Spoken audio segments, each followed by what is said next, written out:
Hello. Woo! So I thought it was really interesting because I dove back into the book because I took a pause. The book that I was been referring to in previous videos, My Lives with Lucifer, Satan, Hitler, and Jesus.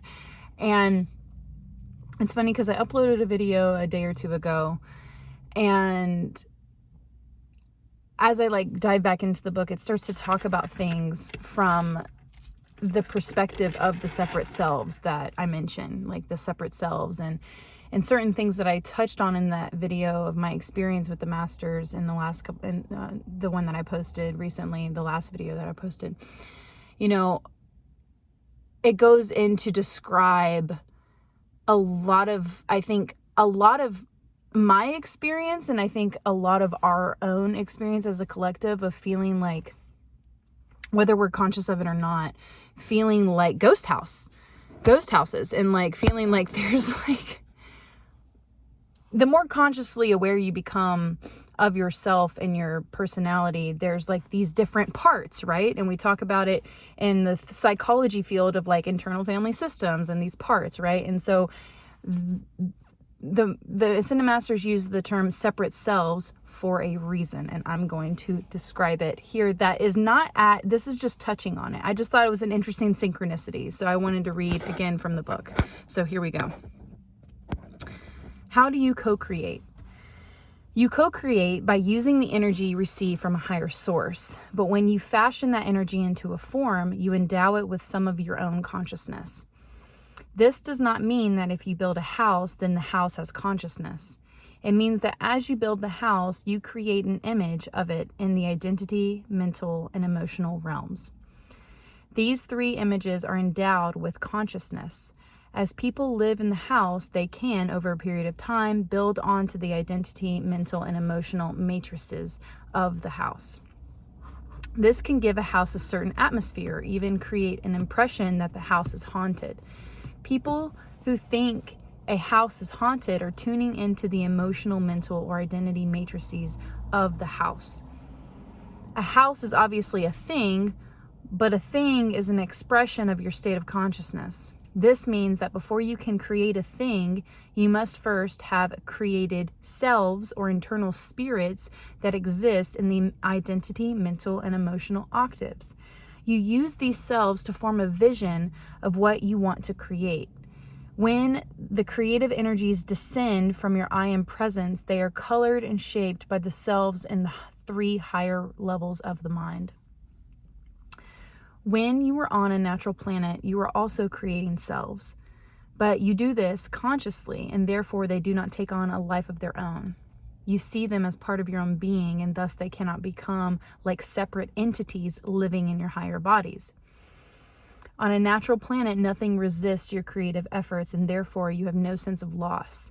You can know that change is always a change for the better because you build on your previous creation and can create more. On an unnatural planet like Earth, the density of matter does create resistance to your creative efforts. Therefore, you can indeed lose, which is reinforced by the short lifespan and the need to reincarnate. In duality, you are constantly seeking to build an ultimate state in a world where there is nothing permanent. You might achieve riches or power in one embodiment, but then you die and you might be poor and powerless in your next lifetime. What can you build on Earth that has any kind of permanence when the material octave is so changeable? Well, the only thing you can build that has some endurance is your sense of self, because you take your identity, mental, and emotional, and some of the physical selves with you from embodiment to embodiment. Many people have therefore become involved with building such a sophisticated outer or dualistic self that it can endure from lifetime to lifetime. It is an attempt to build something in duality that has permanence. In reality, this can never be done, but for a time you can have the illusion that it can be done. The hope is that by having this experience, you will have had enough and will want to go back to the path of self-transcendence, where you are building a permanent self around your I am presence. Take note of the underlying point. The selves you create in duality are created below the level of conscious awareness, meaning they are separate selves. Their function is to take over your reaction to certain situations so you do not have to consciously deal with and make decisions about those situations. You are essentially saying, I never want to experience this again. And therefore you create a self to deal with such situations. This self is experiencing the situation so that you don't have to. But that also means you have no conscious awareness of the self once it is created. Because this self is separate and has a life of its own. It wants to perpetuate its own existence. It does so by seeking to gain more and more influence over you. And that is why most people on earth have their lives run almost entirely by such reactionary selves. Many people spend an entire lifetime without thinking a truly individual thought, but having their lives controlled by these self-created selves. They are controlled by their own creation. Literally possessed by demons and being a ghost house. I have been talking about this for fucking years now. Okay. You have all been engaged in this process. It is what we call the immersion phase. You are building a self or soul that you think has permanence, and you do so by endowing it with your consciousness. The result is that as the self grows, you become more and more identified with it. You become immersed in it. The self also becomes more powerful in the sense that you have invested more and more in energy and consciousness into it. This means the self gains more and more power to influence your conscious mind. The fear-based energies stored at the identity, mental, and emotional levels, even in the cells of your physical body, can pull your conscious mind into repeating certain patterns. Building such a self is a perfectly natural part of embodying on an unnatural planet like Earth. There is no reason to blame yourselves for this or to regret it. It is what you are meant to do on a planet like Earth in its current state. You have to come to a point of being fully identified with this non-permanent self, thinking this is you and this is all there is to you. Of course, you are not meant to be immersed in this self forever because you are actually not growing while being immersed. You are growing only when you enter the awakening phase and start rising above the sense of identity defined by the non-permanent self. You let the outer self die bit by bit until you have reclaimed your true identity as a non-dual being. Precisely because you are a conscious you that is pure awareness, it is very likely that you will one day have had enough of the experiences that the non-permanent self can offer. You will want more and more. You will want more, and this opens you to the path toward ascension. At this moment, we can then step in and help you self-transcend by offering our vibration as a frame of reference.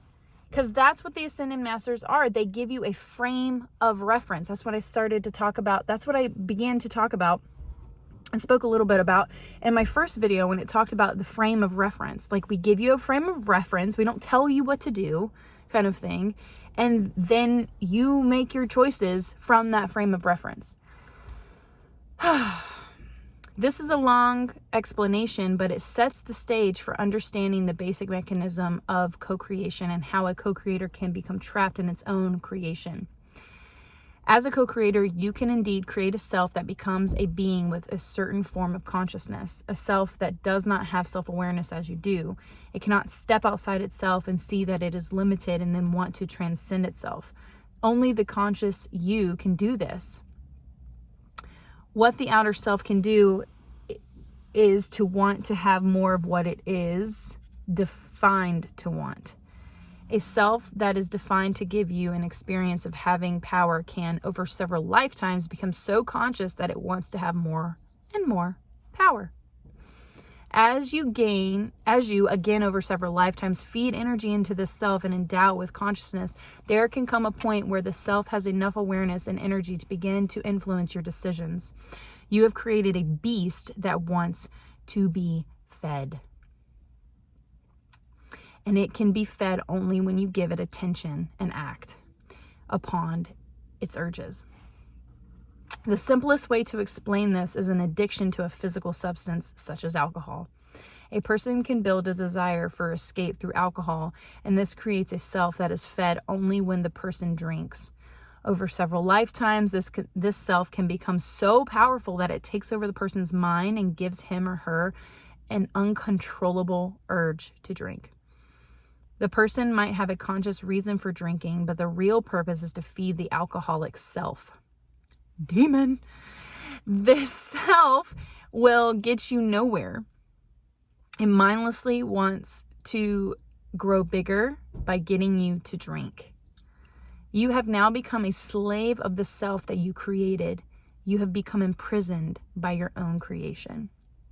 The fallen beings are the ultimate example of this process. When they fell, they created a self that they took with them. Lucifer and Satan may appear to have great personal power, but in reality, they are total slaves of their own fallen selves. For example, Satan might get some sense of being powerful by destroying what others have built, but the real purpose of his efforts is to feed his destructive self. Satan, as a conscious being, is a slave of his fallen self. Now, go back to the self that you have created. It was created by you, and it can be fed only by you. An alcoholic self is fed only when you drink, so it will, at regular intervals or all the time, urge you to drink. A warrior self will urge you to fight. A sex-based self will urge you to have sex, and so on. However, and this is crucial, this is the crucial distinction, you are not a fallen being, which means that you are still receiving energy from your I am presence. It is the energy that feeds your non-permanent self when you express it through the activity that defines the self. In contrast to this, when a being falls, it is cut off from receiving energy from its I am presence. It takes with it the energy it had gathered up until the point where it fell. But once it has entered the next sphere, it does not get new energy from a higher source. Lucifer, for example, had quite a lot of energy when he fell, and he used it to set himself up as a leader of the next sphere. Yet there came a point when this energy was used up, and from that point forward, Lucifer has been able to sustain his fallen self only by stealing energy from co-creators who are still receiving it from above. Vampire. There is absolutely no way to understand what is happening on Earth without understanding this mechanism. Virtually all activities that involve some people forcing others have the purpose of allowing some beings to steal energy. This is the central underlying mechanism that directs everything that goes on in human affairs. Of course, the fallen beings know this, and this is why they will do anything in their power to deny this and to discredit anyone, gaslighting, who promotes this knowledge. They know that if the population at large were to understand this at this one point, their power over humanity would be severely reduced. They will do anything in their power to prevent people from knowing this and from accepting it. Another aspect of the equation is that it is not only the fallen beings who need to steal energy from human beings. I have said that when you go into duality, you create an individual self that can take over your mind. Yet people will also create collective selves or entities that function the same way. An alcoholic has an individual alcoholic self. Yet all of the people who have been alcoholics on earth have created a collective entity. The individual alcoholic self is tied into the collective entity, and you can be influenced by the collective. This collective entity has more power than your individual self. And this is why some people can literally have their minds taken over by a collective entity that now controls their actions. I started to notice that whenever I was starting to dabble and think that I was just entertaining the idea of going into the mass religion of Christianity, and the shit that started to come into my brain, I was like, what is going on? It felt like I was being like sucked into this like gravitational force of that collective entity, that in mass consciousness self, that is the religion of Christianity. It was very intense, and I was like, whoa.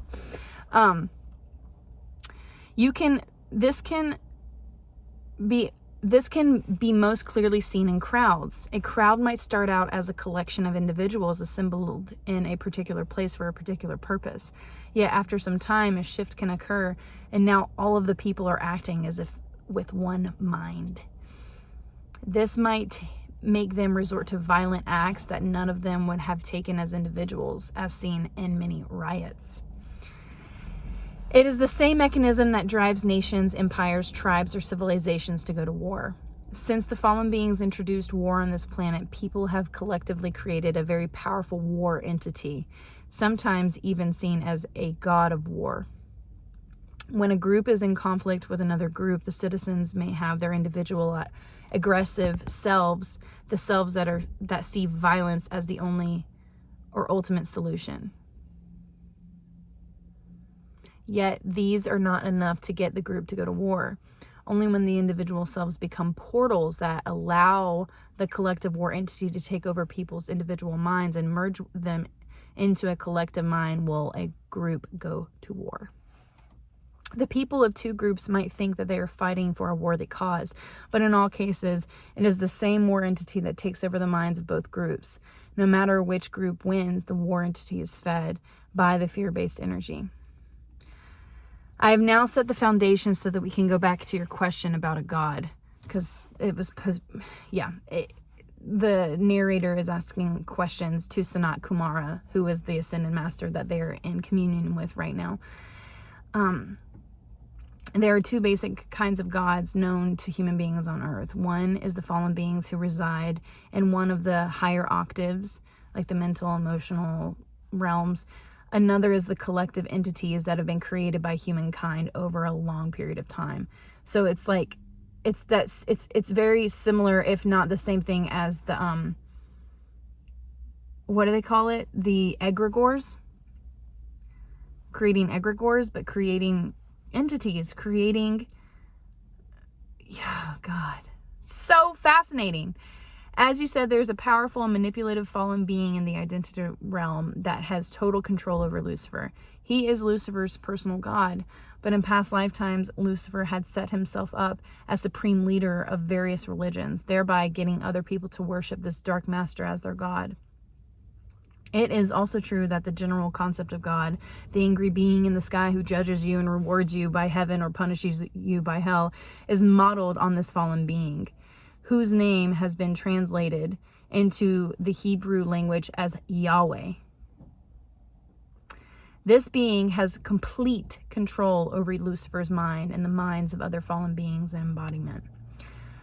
Over time, human beings who have worshipped this god have fed so much energy and consciousness into it that they have now created an entity that acts like this angry god. The entity itself is separate from the fallen being, and the fallen being has only limited control over it. There is, in fact, a certain warring between them as to who has ultimate control over the planet. There are, of course, other fallen beings in the higher octaves and other collective entities created over time. This is the background for the concept found in several religions of a war in heaven or a war between gods. It is also the background for the fact that many groups of people have had competing gods. These are either fallen beings or collective entities that have used people in order to make themselves more powerful by stealing energy and thereby gaining greater influence on the planetary level. As another example, there is a very powerful and destructive fallen being in the emotional octave who has control over Satan's mind. This being is in total rebellion against anything positive and wants to destroy everything that human beings build. This has also led to the creation of several destructive collective entities, and some of them have become very powerful. The concept found in several civilizations of a god of war has its origins in this fallen being and the collective entities created through warfare. The same is the case for the many specific gods that take care of everyday life, such as the god of agriculture, hunting, and love, etc. Are there any real gods in the religions found on earth? Not if that god needs anything from human beings. Any god who needs to be worshipped, who needs sacrifices, or who needs people to follow rules is a god who is not ascended.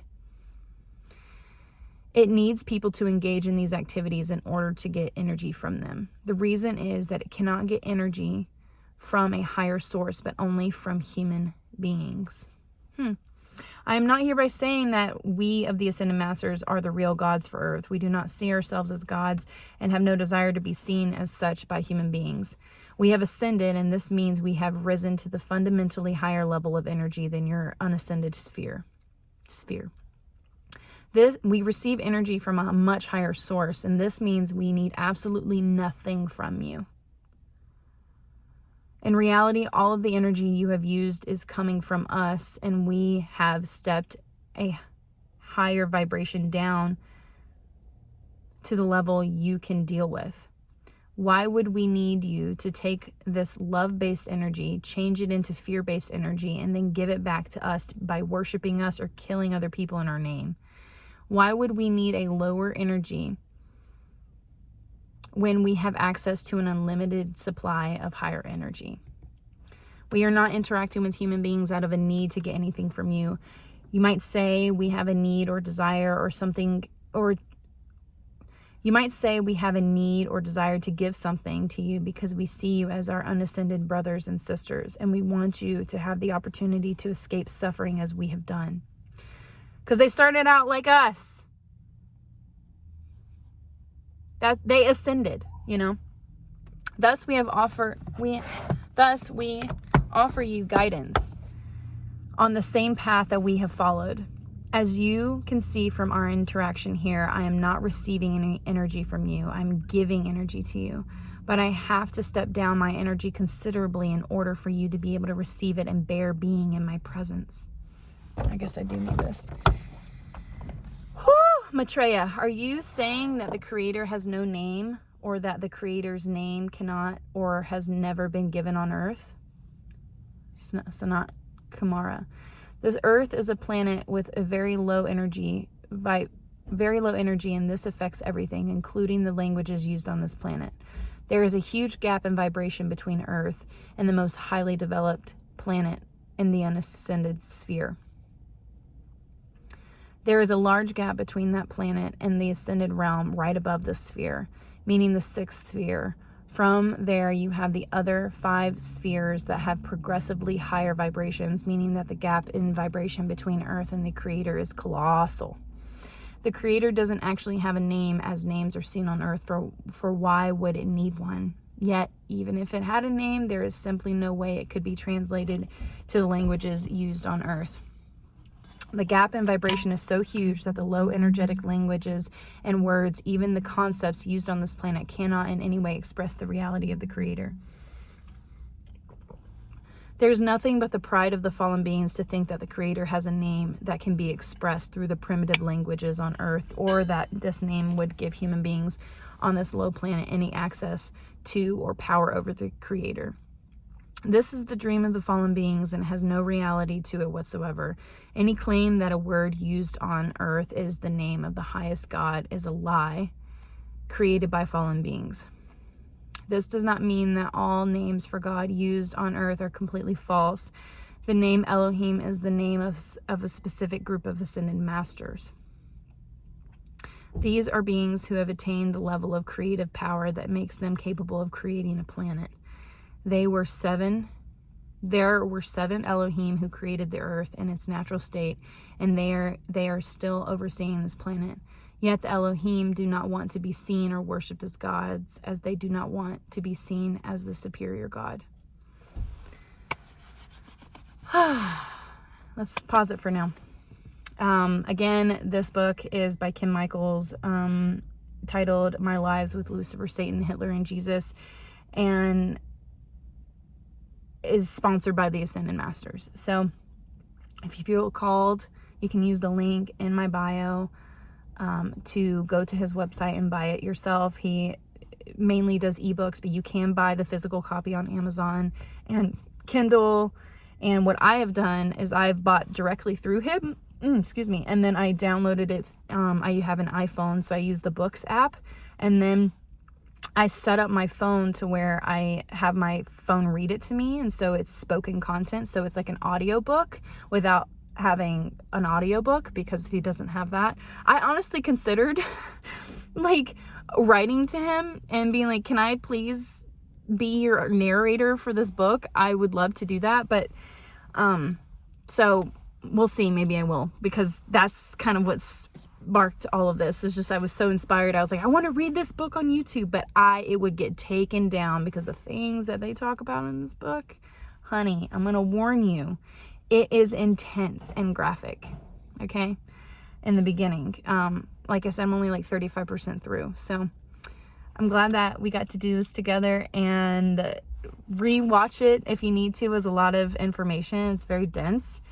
And welcome to planet Earth, where shit is fucking crazy. So love you. Talk to you soon.